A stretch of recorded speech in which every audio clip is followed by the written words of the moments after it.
Hey Virgo, we have the Queen of Wands.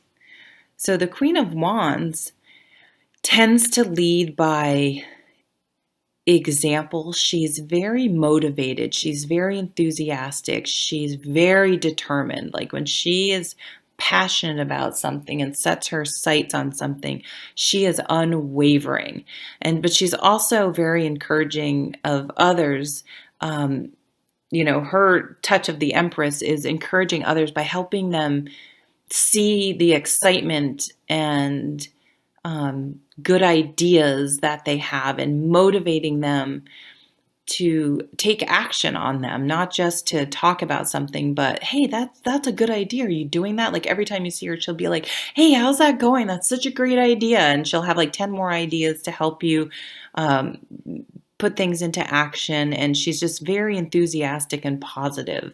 So when you leave her presence, you're usually jazzed up to like go do something and work on your idea and more, you feel more confident about yourself. And then we have the Six of Cups. So the Six of Cups can talk about several different things. It's, very simply can be about children. It can also be about the past, people coming in from that from your past into the present. And it's also a bit about nostalgia.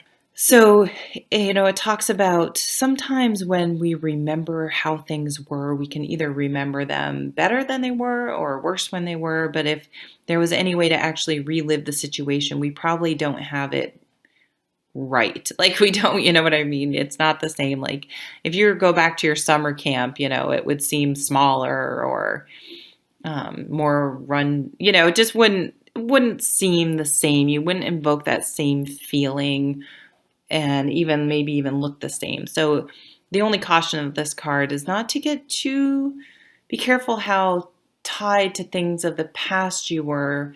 Like, oh, that relationship was great, or that person was great, or that job was, because when you actually were in, or bad, is when you meet this person in the present. First of all, you're not the same person, so either of you are.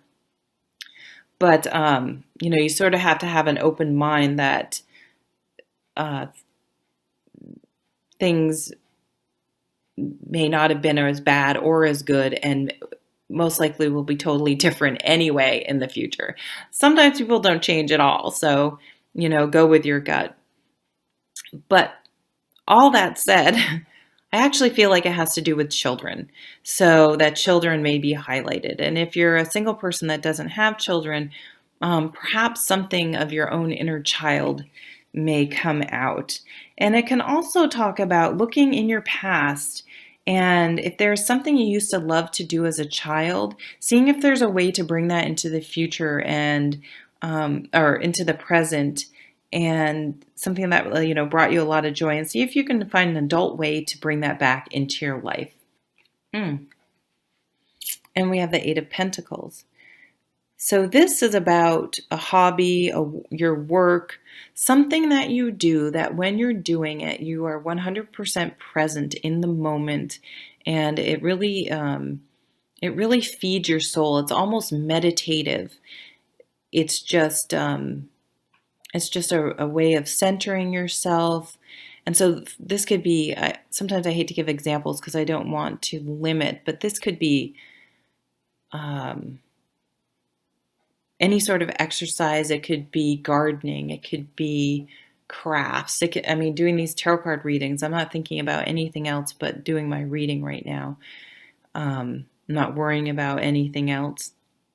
So anything that when you're doing it, you feel, even sometimes I don't have a horse anymore, but when I used to be in the barn, like cleaning the stalls, it was just like, I don't know, it was something that I just loved to be down by the horses. And it was a way to sort of, I would think, but it was peaceful and relaxing. And it fed my soul for some reason. So whatever you do that, for guys that watch my channel, to be stereotypical, if you like working on your car or taking care of the lawn. I like to do the lawn myself, but, whatever you do that you feel this way, playing basketball, something like that, going to the gym. So what I'm sort of seeing is that perhaps you have something that you're passionate about, but you've been telling yourself it's childish, you're too old, you can't make that into a career. I've just sort of stuffing it down and not nurturing it. Or you haven't been able to get yourself motivated about it because you're like, oh, it's stupid. It's something I used to do as a kid. It's childish. I can't do it. And I really feel like you need to nurture that side of yourself that's looking for a creative outlet. The Queen of Wands is very creative. So I feel like if you're really sort of on some level a little bit discontent, of feeling a little bit spiritually devoid or just lacking on some level, but you can't quite put your finger on it, try to find some activity that either you used to do as a child, a friend of yours from the past you may run into, and it may remind you that you could do it again. Bring something from your past into the present that used to bring you joy, and try to, I feel like you need a creative outlet. You need something that's going to feed your soul, that you're going to feel present what you're doing. So definitely take a chance on something. Even if it seems childish or stupid, or, I'm 55, I can't start, I don't know, learning how to horseback ride, or, whatever anything, if you haven't been nurturing yourself, nurture those thoughts and ideas. There's really no reason why you can't do it.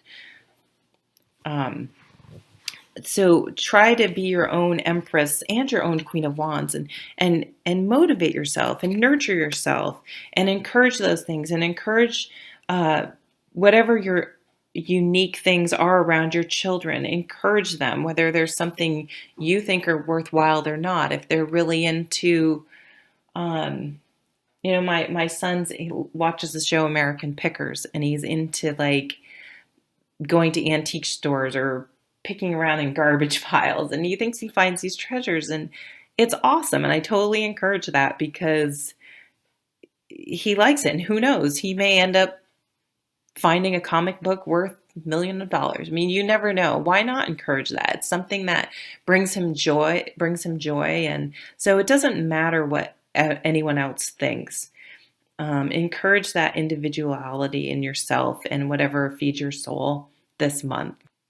And I think it's really going to add something to your life. So take a chance this month on something new that you kind of always wanted to do, or you used to do, or encourage your kids to try something new, regardless of what it is, because it will ultimately be very positive for your entire being.